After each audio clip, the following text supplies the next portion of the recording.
What up, world? DJ on the mic, and woo! It's good to be back because I've not dropped a video out for a while, guys. This is absolutely radio silence on my side. Apologies, I've just been absolutely busy, but this video, I mean, it's long awaited. If you're familiar with my channel, you know one of my goals were participating in more large-scale events. So this video is going to be going over the recent regionals that I participated in Manchester, Salford, and it was organised by OPE. Absolutely stunning event. Saw a lot of YouTubers, saw a lot of people that are at my locals. It was just overall good vibe. So in this video, I'm going to give you just my overall experience of the day, as well as showcasing my deck profile and my matchups. I'm just going to be giving it to you raw, guys. Hopefully I can make it funny for you. Just going to keep it 100. So if this is the video for you, then stick around and enjoy. And if you're new to the channel and like what you see, then make sure you subscribe and set the notification bell, because I do videos on the reg. So Sunday, May 12th, Salford Regionals. You know, I was going in a little bit sweating, but I had a champion's breakfast. I stayed over at a hotel close by. Absolutely stunning. Got to the event pretty early. I got there at 8 because I thought it was a bit further away, but it wasn't. And then, bless my son, as I'm exiting the car, started to cry. And I'm like, son, don't worry. I'm going to be bringing home for you, my guy. I'm going to be bringing home for you. So, closed up. Got my camera out, Kodak moments, baby. I was like, right, the thing I'm going to do in this event is actually going to be doing some photography, so at least I can evidence that I actually was there. So we get into the venue, and it was just dressed up stunningly. The lighting, perfect. We had vendors there, so you could obviously just like max drip your deck if required, and just actually pick up cards that you may not have. For me, I actually picked up some more trainings, offense training from a red decks, and then I picked up a Greymon X antibody alt art there too. So I was like, you know what, just further drip that out. But I wish I kind of picked up more, but there was kind of two cards that I necessarily wanted. If there wasn't BT15 Galtamon alt art or Magnamon Ace lottery card, I was like, nah, I don't want anything else. So I left it at that, and unfortunately I didn't even get my freaking trade binder out, which was stupid. So then venue started filling up, looking absolutely great to see a lot of content creators there. We did have Alexa, who was doing the casting for the event, so if you've not seen that stream, make sure you catch it on Twitch, and if not, he's probably most likely actually chopping it up on his YouTube channel there as well. So make sure you go check that out. It's got every games from the top tables, and I think they kind of mixed it up a little bit there as well, so it wasn't just always the top tables. It's kind of like random select few people to obviously, you know, stream their games and so forth, so getting a bit of a varied mix of games on stream. Then just seeing just my boys from my local, so Curtis and Alan, absolutely great to see them. I've been talking a lot in Discord to Curtis there as well, and he actually came 12th with his like yellow hybrid kind of build, really strong build. Absolutely got some good Kodak moments of that there too. But also, like I say, met a lot of content creators. Vortex TCG, obviously I was bubbling with him quite a bit, but absolutely great vibe. Really solid person. And then I met my boy Mini Kill, who, you know, we've done content together, and it was just great to just see him face to face. Really great vibe. It was his birthday as well, and he absolutely slayed it with Mirage Gargamon. Obviously his deck profile is on his channel. Make sure you check that out. Definitely worth a look. Then we got to see Tommy Tricks on the sticks as standard. Got to see that. Got to see the boy there. Got to see Jambo, who was also doing a bit of commentary on the stream there too. He's an aspiring YouTuber. Make sure you go check his content out. Really fantastic player there as well. And just overall, just very solid vibes all round. So definitely can't knock the venue. I think it should be there again. It had a Digimon on the right side and One Piece on the left, and it also had a bar, which I'm not gonna lie, it helped out towards mid tournament, because I was slightly starting to lose the will to live at one point. So, you know, drown my sorrows a little bit. But it was just good that we did have a bar that you could just get refreshment and so forth. And then also Aldi, just literally probably 5-minute walk away from the venue. So there was enough places to get lunch if you wanted to go off the venue, or obviously stay in the venue. Obviously you got access to drinks and so forth. So overall, great vibe. But it comes 9 o'clock and it's time to get ready. The pairings are starting to be announced on Limitless, thank God. But before we go into the matchups, let's go into that deck profile, because I know you guys probably thinking, you know, what did this brother pilot in the end? And let me tell you, it was someone else. Over to deck profile, baby. Right, let's get into the detail of the deck list I ran for the Salford Regionals on May the 12th. So, Tokemon, running at 4, absolute stellar card, great in order for me to get some actual draw power. Having just 2 of these out, netting 2 cards off a recovery is just always the worth. Then the 5th egg was in Yarmon. This did come clutch in regards to kind of gaining memory and trashing a security card from top or bottom, being the key thing here.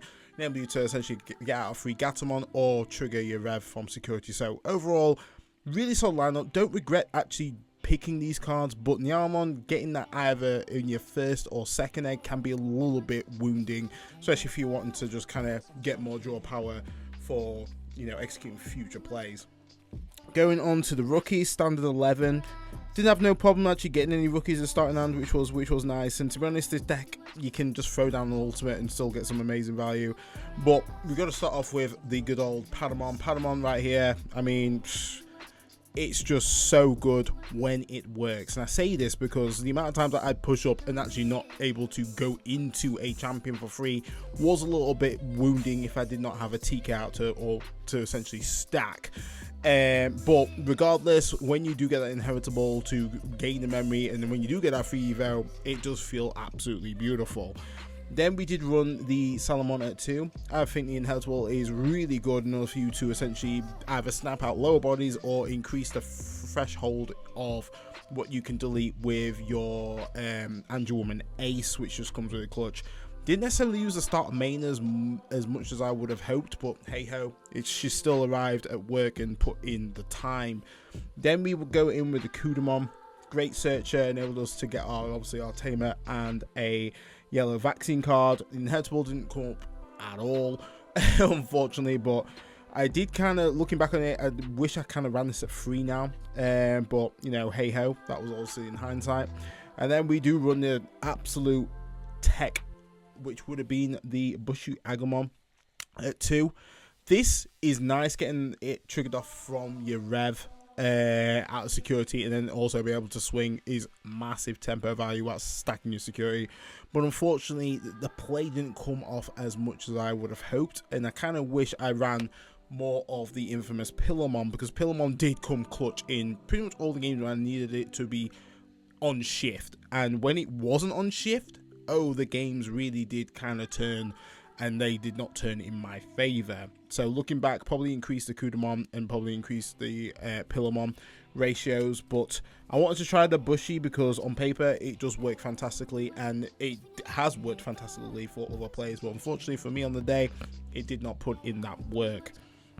Going over to the champions, just running a solid 10, and to be honest, the champions did the work, but there was one that I wish I actually changed, but unfortunately I did not have the card, I did not pack the card with me, and in testing the choice that I made, it worked well, but unfortunately on the day it just did not go as planned.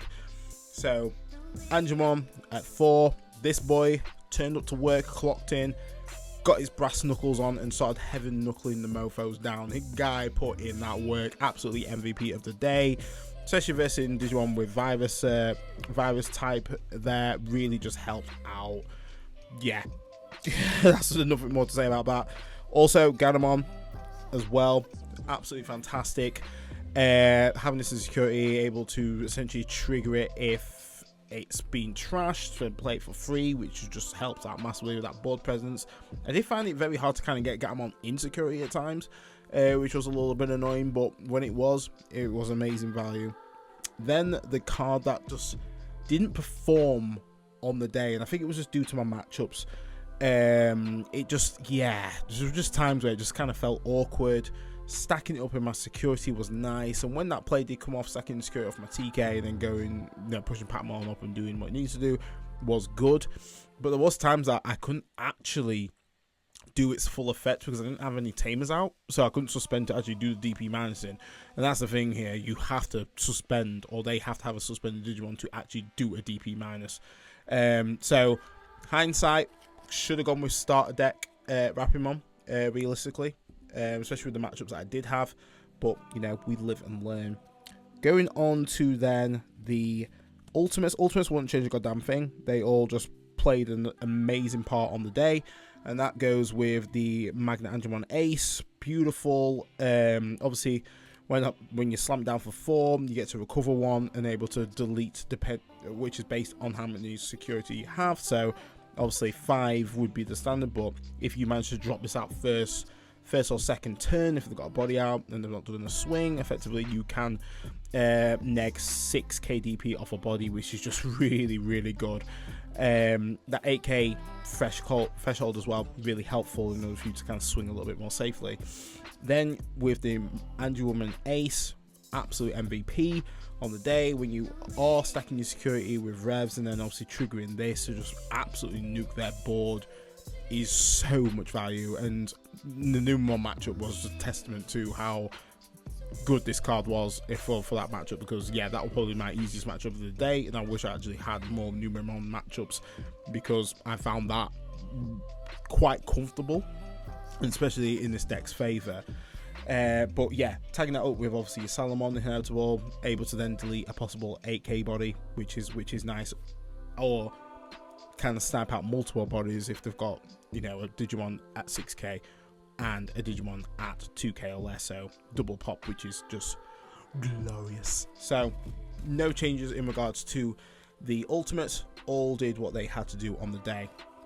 Going on to the Megas is questionable. Megas in the Yellow Vaccine are more used for essentially almost like a toolbox, more like your floodgates in a sense, and can kind of shift the game to however you want it to go. So for this build, obviously Metamon is that kind of aggressor card, which I kind of wish I had more of, because there was a lot of times where I couldn't push for game because either they would have kind of removed my board, and then for me to kind of get that tempo back, it was just kind of throw more resources out. Whereas Metamon here, obviously I'd either get another body out and feel like I'm building some form of board presence from there, which the opponent has a harder time actually removing. But Metamon did put work in on the day. When I did have it out, it did exactly what it did. That nice aggression, build up a wide board, really helped out in order for me to secure games. Then we go in with the Venusmon. Venusmon was absolutely stellar. If I versed more Mirage, I feel like once again my placing would have been slightly different, because Venusmon didn't have any issues actually having this in hand. It was good when I did actually play it out, but the matchups just wasn't in the favor of where Venusmon's application is best suited, if let's just say that. But regardless, Venusmon is a solid card and does what Venusmon does. And then lastly, go with Room Mode. Room Mode, we all know what Room Mode does. It pretty much just either secures you game next turn or enable you to control their field so they can't push up, which is once again massive. Really good in the bunny matchup there, because that's how like my first game went down. Just getting that Room Mode out, they just couldn't do anything at that point. So in terms of the Megas, yeah, it's one of those where I could have shifted the ratios, but that probably may be like, could have been like me going, oh man, I wish I ran more Venusmon because I changed the ratio. So it's, you know, it swings and roundabouts. So going on to then the options wouldn't change a thing either. I think options ran really well on the day. Revs, absolutely powerful card. Stacking this up when you do have the Kari out is fantastic, but if you do not have Kari out, it can be a bit of a dead card. You just kind of having it, holding it, throwing it down, but because you can't essentially recover, you just almost burning your security. One thing as well with revs, which I'm not knocking the card, but the actual opponent can use it to its advantage, and I did have that in a few games where I'd have them obviously the blanket down, and they would essentially throw Digimon that have on deletion effects, which actually serves their game plan, which I found out. I was like, oh, that's actually a good way of utilizing my card to suit your advantage, and that did play out quite a few times versus Royal Knight, unfortunately. But regardless of that, it did help out massively in my other matchups overall. So Revelation Light, powerful card. Then Yellow Memory Boost, MVP of the day. It was so good just throwing this down or having this proc from security. It just enables me to essentially play out better cards in order for me to get to my top end more efficiently. I think using it to kind of like pass turn and choking them is just massive value, especially if you do have a memory set out, which is just perfect. Hopefully if they don't have a memory blocker, you're sitting quite nice, but we do obviously have our Tamers that do grant us memory back. So if we could delete the memory blocker, get a recovery on, and then we can trigger our memory setters to, well, our actual Tamers to gain that memory. So, you know, memory setter was just not doing, the memory blocker isn't doing nothing. There we go, words.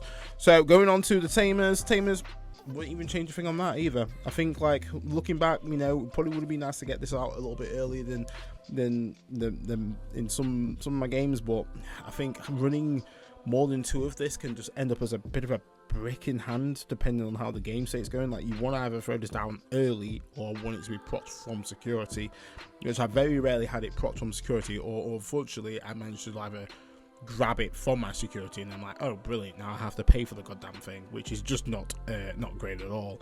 But it's okay if you don't have any other plays, you have a ton of memory, it's a good choking tool, you can obviously throw that down if it needs be. But the real MVP was going to be the Kari from BT4. This really put in work on the day. Like, there was never a sad day when I had this card down. Absolutely, it gives you that nice bit of control. The annoying thing is, like, well, I think one of my matches I barely saw any freaking Karis, which was a little bit annoying. Like, the Tamer establishment was just non-existent, which just absolutely slowed my game plan down massively. I think that was when I was versus Raw Night. I just couldn't get a freaking Kari down for the life of me. Now, I did eventually get a TK out, but that was like way too late.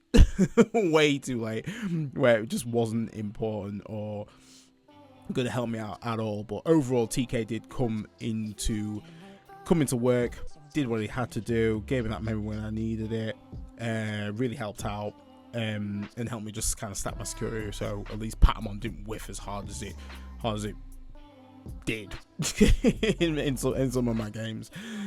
But looking back on it, some of the changes that I would applied would probably be in the rookie lineup. I think the Bushy, as cute as it is, it just didn't work for me on the day.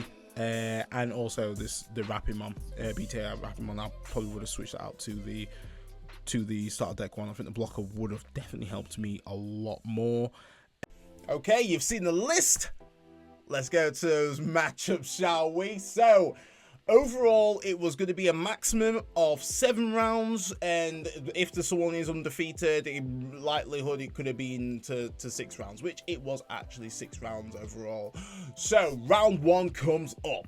Who we got going on? Table 13 we start off on. So we start off pretty high, and we were facing bunnies. So Rapimon was coming in, and I'm not gonna lie here, this matchup I felt like I had the advantage because I could actually just blanket minus DP a lot of their Digimon, preventing them from actually being pushing out and so forth. On top of that, I did have the secret weapon of Pillowmon, so Pillowmon would have stopped the double Typhoon play shenanigans going on, because that's probably the main key aggression play. If they can obviously get that up, they can build pretty wide pretty quickly. So for me, my overall game plan is trying to essentially stop that card from actually popping off and making sure I'm stacking up my revelations in my security, as well as getting my nicer tame establishment, and just ensuring that if they're going to finish up on the Rapidmon and pass turn, make sure that you can just minus DB that Rapidmon to make them unable to actually go into the Mega Gargo play, being the main thing. That was the main crux of it all. So round 1 was going stellar, absolutely, or match 1 was going stellar, absolutely fantastic. Board control, tamer setup, actually seeing lines, it was cooking on gas. You already know how the Patamon play goes down, push up, and then security search. But my god, sometimes just whiffing off that is, it shouldn't have happened as much as it did. And I've got targets. I've got a whole 10 targets, but for some reason, none of my actual champions were in there. But regardless, I had some bad boys in my hand. I had Angemon out on deck, so it was all good, and also I got him on there too. So all going sweet, build up pretty wide, control the board beautifully. I'm like, right, okay, time to start going aggressive. Got my Tamamon out. I'm just spawning out bodies. I'm feeling pretty good. First check, just some freaking Digimon. I'm like, yeah, no danger, no danger. Next check, double Typhoon, and we already know that's like a flower cannon on steroids. I'm just like, that is not what I want to be seeing in security, and that can really foil, that did actually foil a lot of my aggression, and enabled him, just that card alone, enabled him to then recontrol my board, which was hella annoying. So, that one, I managed to take the L. Going on to the next game, that's when I redeemed myself, and lucky enough, there was no freaking double Typhoon in that damn security.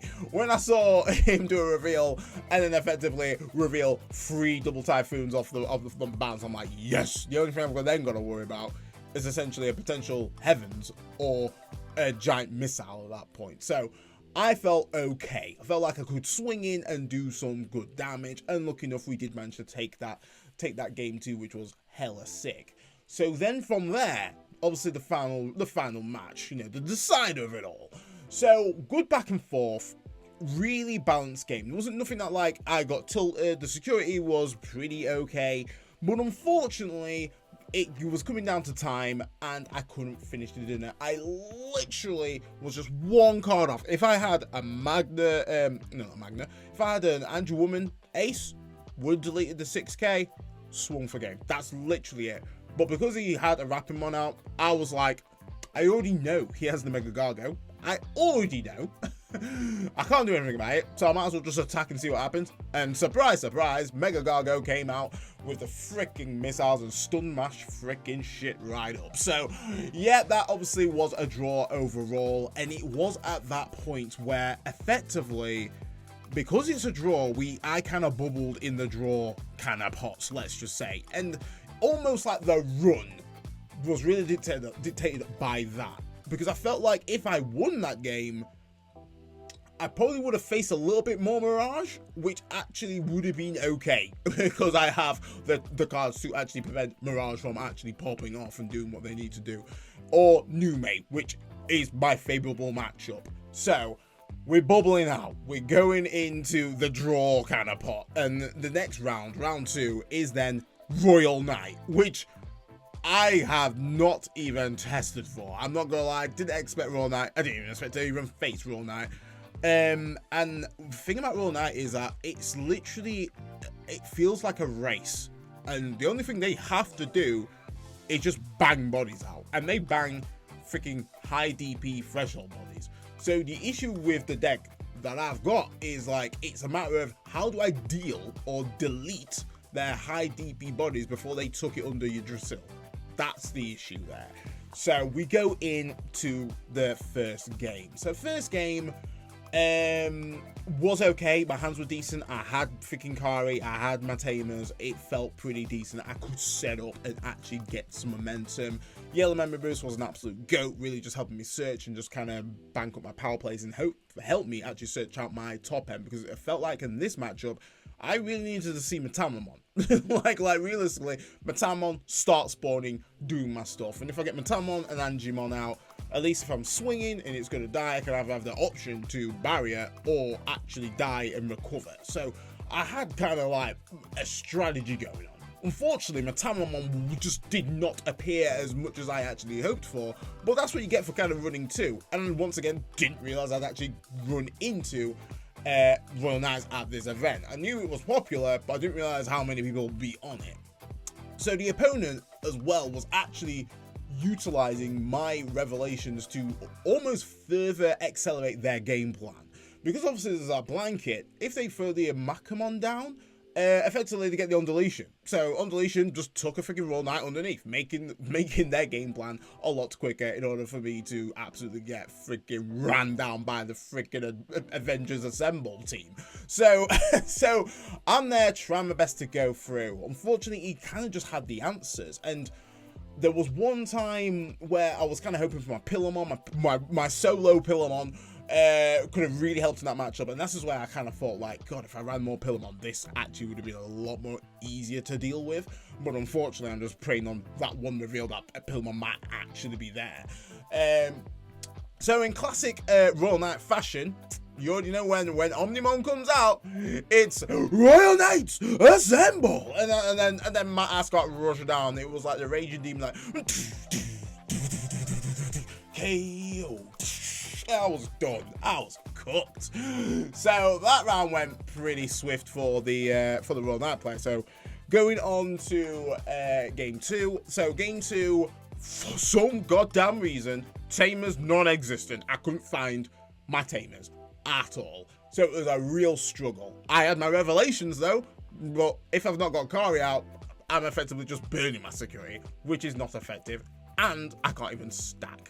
So it was a struggle. I tried to kind of just soldier through, but Jesmon, that's an annoying card. Like, I can't necessarily build wide because Jesmon just kind of really stumped my my tempo a bit.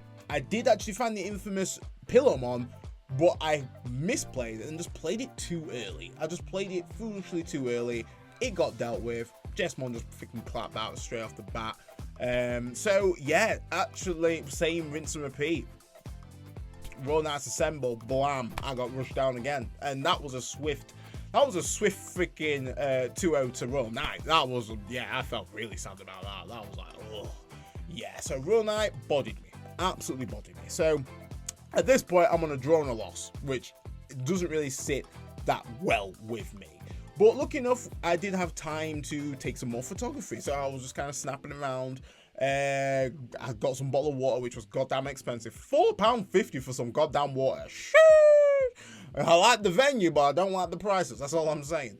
So then round 3 rocks up, and I was facing then Davis, and I hate Davis with a passion. And this was Vortex actually versus this person, because on the first round he was facing her. Which, yeah, that game went, it was a weird one. Fanglongmon is a very annoying card. It is absolutely an annoying card. And the card that actually just almost like kind of beat the brakes off me was Shikiaomon, actually. The fact that I just like getting that aggression by deleting the Digimon 6k or less, and then getting an additional security attack on top of the inheritable of additional security attack, really kind of just blew through my security a lot quicker than anticipated. Lucky enough though, first game, my Tamer establishment was immense. All 4 BT4 Karis down, so I could control the tempo and somewhat recover. She was suffering with a bit of bricking from the looks of it, so I was like, right, let's try and run away with this. I couldn't find my top end, but I was just like, right, I'll try and just control the Davis that she's throwing out. Unfortunately, just that annoying 7k threshold, which just really makes it a little bit more difficult for Yellow Vaccine to delete, because either Magna Angemon is either deleting 5 to 6k at max, and then Andreon and Ace is then deleting 6k, and if I do have Salomon in my inheritables, then I can obviously pop that over. Or if I stack revs and then obviously do the on play with Andrew Woman, I'm okay at that point. But Fanglongmon is a freaking annoying card. It's like, if you build wide, doesn't matter. Like, you're just gonna get blown out, which is really annoying. Once again, Pillowmon would have been amazing in that matchup, but you know, the infamous one Pillowmon did not show up in the game. So you kind of seen the trend here, guys. What I'm learning, what I mentioned in my actual deck, my profile, is that if I ran more Pillowmon, it probably would have saved my bacon. And this is going to be a learning for kind of future deck profiles that you probably see on this channel now. Is actually going to be running probably a bit more floodgates than anything. So despite me having full Tamer Selp and so forth, got clapped first round. Second game, this I'm annoyed because I misplayed so freaking hard. What is the point of me stacking my security with revs, aiming to delete said Dava, so you know, the losing that kind of like tempo, to then not trash the revelations, but trash the bottom card, which was then a Tamer. And I was like, because this is a tournament setup, I'm not going to ask to take the play back from the like opponent. I didn't mean to do that. Like too late. I've already seen my freaking security. I've already seen this at TK. I can't be like, oh, let me just took it back. Like, you know what I mean? So I was like, I fucked up. I fudged up. So it kind of snowballed from that point because once again, Shikamon can it doesn't matter who they delete as long as they delete a Dava. Boom, get that security. Get that. Well, they can just delete a Digimon. Get that security +1, blow through my security efficiently. Yeah, I just got outplayed on that one, and foolishly by my own mistake there as well. Probably could have controlled a little better. Fanglamon just really freaking annoying. I just hate that card. Really, I just hate Davis in general. But one thing that I really took away when I was talking with the David player is like she participated in a lot of large scale tournaments, and the thing that made me laugh, and it's something that I'm gonna take away, is that like locals places don't mean shit. She's like, she literally just laid it on the roll like local places don't mean shit. Like you can learn from locals, like use it as a testing ground, but don't make that be a cap of capability. And I was like, you know what? I'll take that. I'll take that away with me. Because right now that's pretty true. That is pretty true. So learned something there at Salford. So moving on to then round 4. So at this point I was a bit like, oh god, like what else could I face which is gonna ruin my day. So then we go with May. So at this point I'm thinking, right, if I freaking lose, I'm just shit. This is my favorite matchup. Like, I've studied this matchup, and in testing, I got good odds. As if I just stack revs up, they can't do anything. They can't play new Maymons out under 5k. I'm sitting pretty well.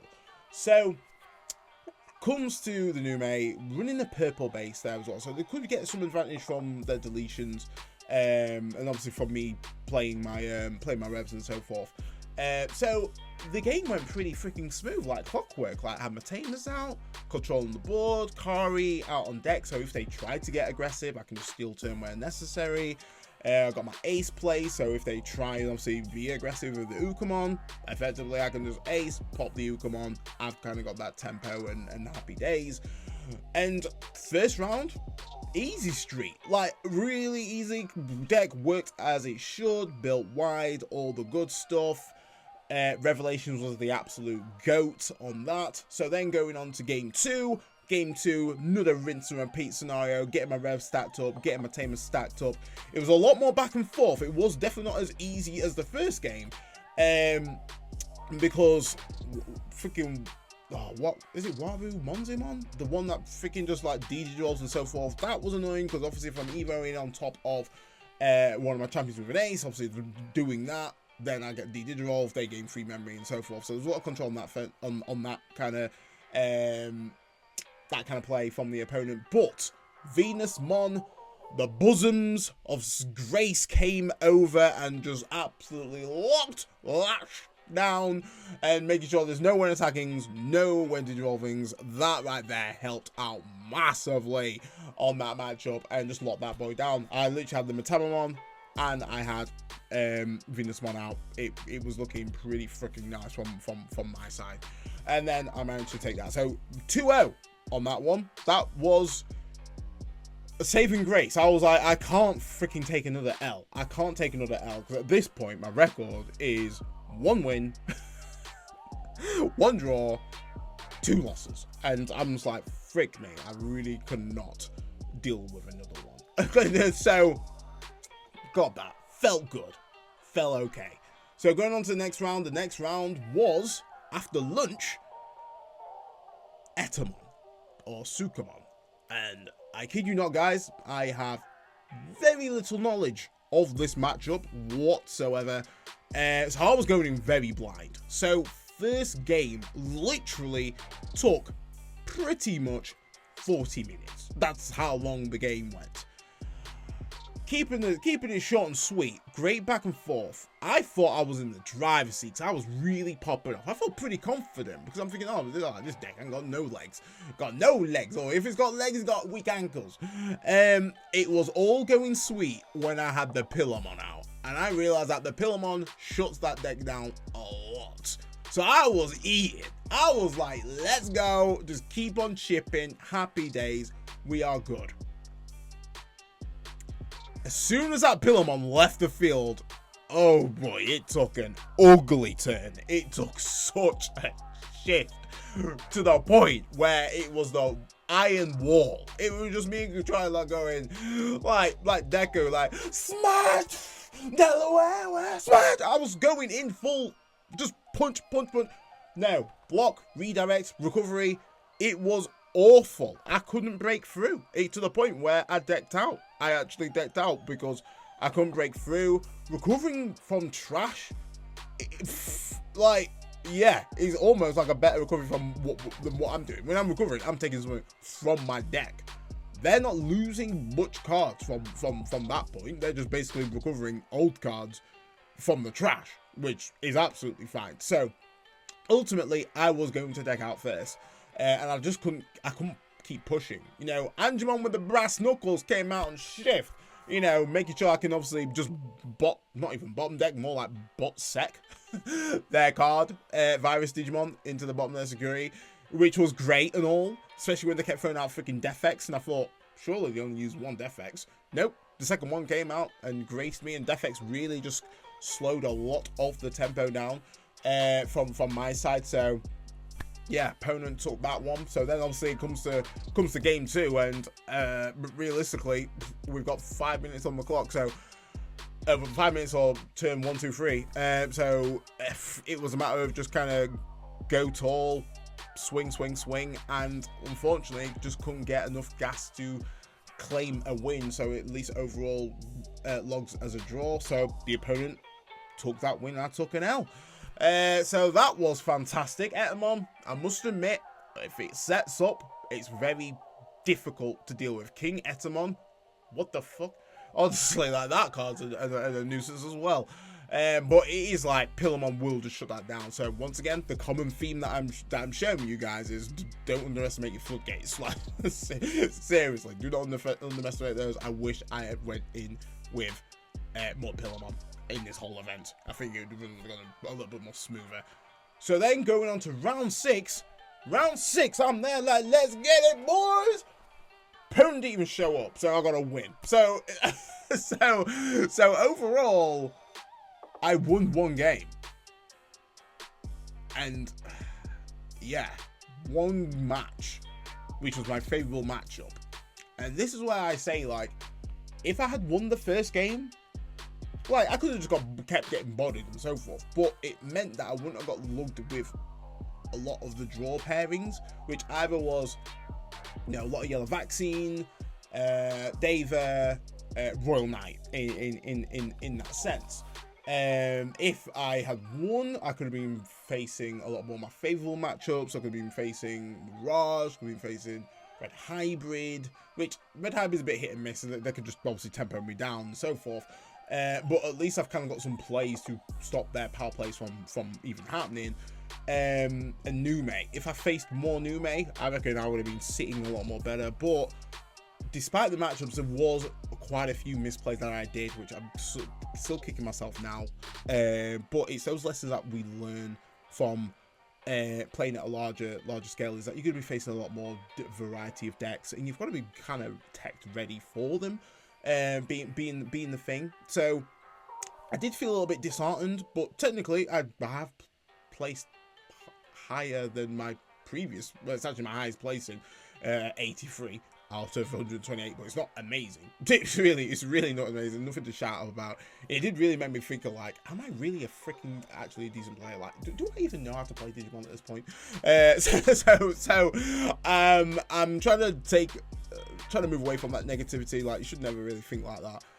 You're gonna have your good days, you're gonna have your bad days. I just felt a bit disappointed that I couldn't have placed higher or win more games due to some of the deck choices that I made, but it's those experiences which is gonna make me really second guess like how to deck build better.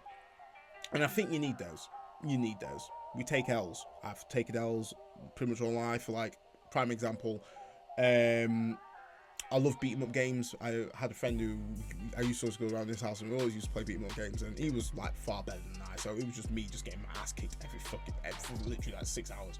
But amongst getting my ass beat, I slowly developed and slowly learned to the point where I actually became a competent player, which actually made him not respect me, because he respected me as a friend anyway, but like as a worthy opponent in that sense. And it was then becoming nice to go back and forth, and that is what Digimon's all about. You learn from your mistakes, you learn from plays that you have played against, and you take on the advice that they've may have said to you. So overall, despite my placing, for me, I took a deck that was out of my colour comfort zone, let's just say. Yellow is not my natural colour. Being reserved is not quite my natural colour. But I wanted to take it because, 1, I enjoy playing the deck. 2, it's fun. And 3, it's a challenge for myself. And it was great to meet people face to face. I felt like I've made a lot of, well, I hope I've. I'm like, oh, DJ's a douche.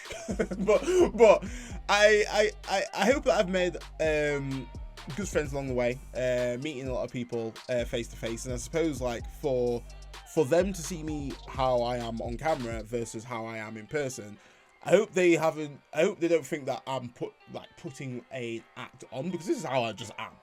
Like there's no like me in a persona. This is literally just me. So I hope that kind of showed a little bit, despite me, you know, there might have been times where I might be nervous about being a bit closed. My anxiety might have just been a little bit peak. I hope that I represented myself well, and yeah, made a good impression with everyone. But I'm going to cut it there because I think this video is going to be pretty long. But if you have watched it this far, honestly, thank you everyone for your continued support. And I really do appreciate you guys coming back and just watching me grow and seeing the good and bad, like probably more bad than good, but seeing like the lows and how I learn from those lows and become a better player as well as a better content creator for you guys, because you know this is why I do this stuff. Make sure that people understand that I am just a person that loves Digimon.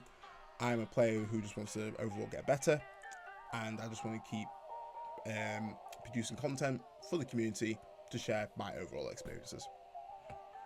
But guys, thanks for tuning in. Stay safe, stay fly, and I'll see you in BT15 if UK wasn't fucking delayed. Sheesh! God damn it all!